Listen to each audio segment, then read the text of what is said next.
We who in a formal or an informal way represent most of the free peoples of the world are met here tonight in the interest of the millions in all the nations who have freedom in their souls, to let those millions in the other countries know that here in the United States are 130 million men, women, and children who are in this war to the finish.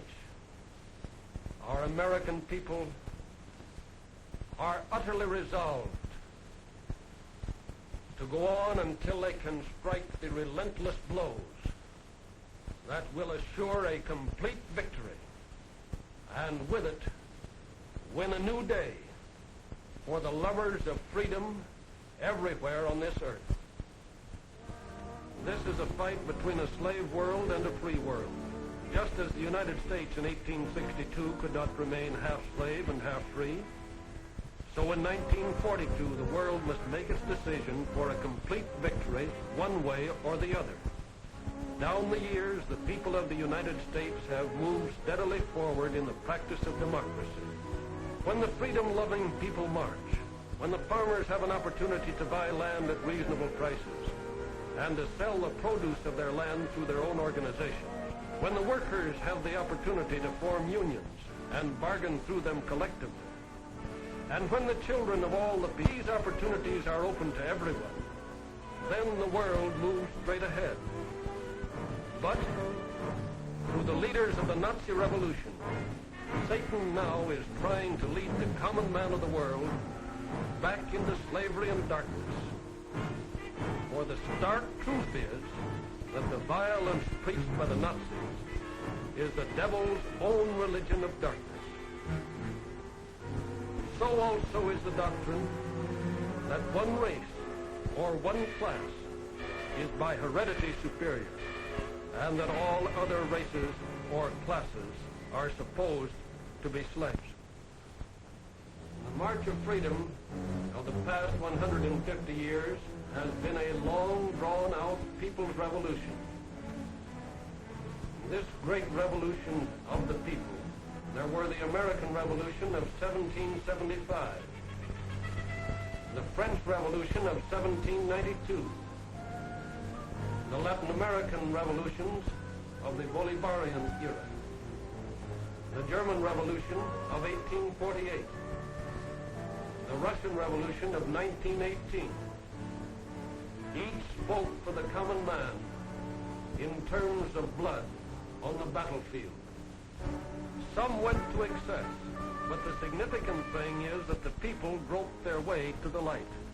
The people are on the march toward even fuller freedom than the most fortunate peoples of the earth have hitherto enjoyed.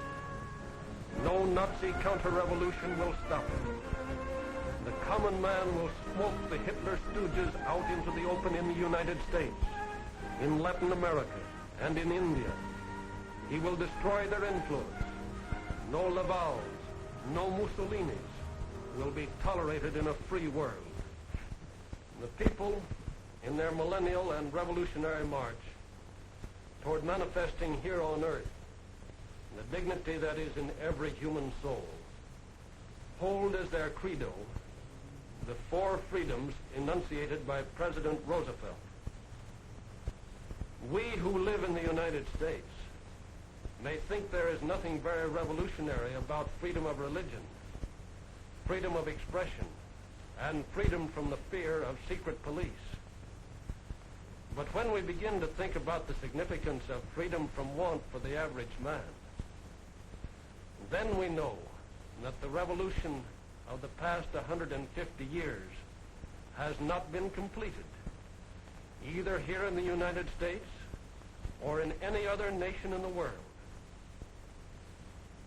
We know that this revolution cannot stop until freedom from want has been attained.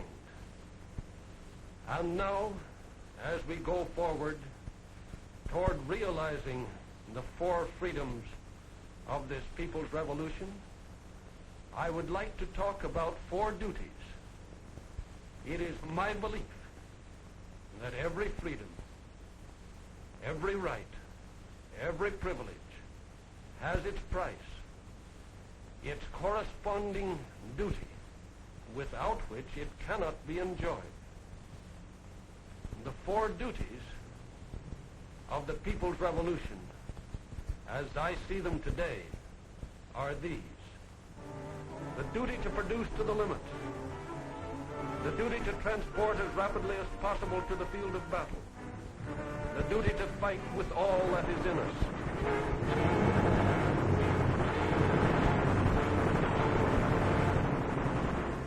The duty to build a peace, just, charitable, and enduring. The fourth duty is that which inspires the other three. We failed in our job after World War I, but by our very errors we learned much. And after this war, we shall be in position to utilize our knowledge in building a world which is economically, politically, and I hope spiritually sound. There must be neither military nor economic imperialism. Some have spoken of the American century. I say that the century on which we are entering, the century which will come out of this war, can be and must be the century of the common man. If we really believe we are fighting for a people's peace, all the rest becomes easy. Production, yes. It'll be easy to get production without either strikes or sabotage. Production with a wholehearted cooperation between willing arms and keen brains.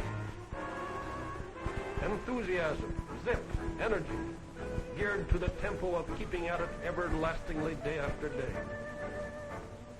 Hitler knows as well as those of us who sit in on the War Production Board meetings that we here in the United States are winning the battle of production. He knows that both labor and business in the United States are doing a most remarkable job. I need say little about the duty to fight. Some people declare, and Hitler believes, that the American people have grown soft in the last generation. Hitler agents continually preach that we are cowards, unable to use, like the brave German soldiers, the weapons of modern war.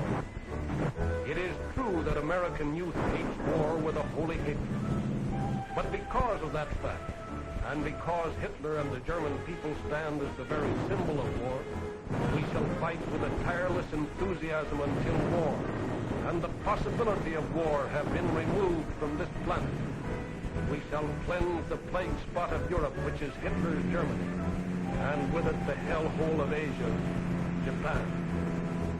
The American people have always had guts, and always will have.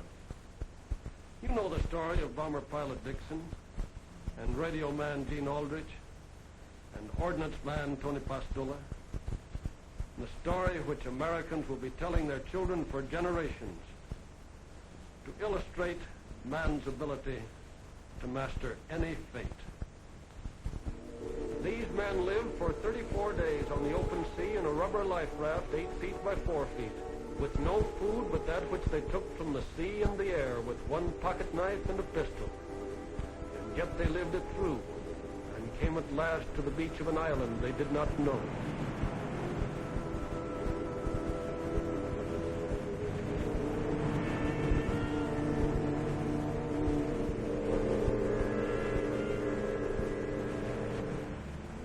In spite of their suffering and weakness, they stood like men, with no weapon left to protect themselves, and no shoes on their feet, and walked in military file, because they said, if there were Japs, we didn't want to be crawling. The American fighting men, and all the fighting men of the United Nations, will need to summon all their courage during the next few months. I am convinced that the year 1942 will be a time of supreme crisis for all of us. Hitler, like the prize fighter, who realizes he is on the verge of being knocked out, is gathering all his remaining forces for one last desperate blow. The convulsive efforts of the dying madman will be so great that some of us may be deceived into thinking that the situation is bad. at a time when it is really getting better. But in the case of most of us, the events of the next few months, disturbing though they may be, will only increase our will to bring about complete victory in this war of liberation. Spiritually prepared, we cannot be surprised. Psychological terrorism will fall flat. As we nerve ourselves for the supreme effort in this hemisphere, we must not forget the sublime heroism of the oppressed in Europe and Asia. There can be no half measures. No compromise with Satan is possible. We shall not rest until all the victims under the Nazi yoke are freed. We shall fight for a complete peace as well as a complete victory. The people's revolution is on the march, and the devil and all his angels cannot prevail against it. They cannot prevail, for on the side of the people is the Lord. He giveth power to the faint. To them that have no might he increaseth strength. They that wait upon the Lord shall mount up with wings as eagles. They shall run and not be weary. They shall walk and not faint. Strong in the strength of the Lord, we who fight in the people's cause will never stop until that cause is won.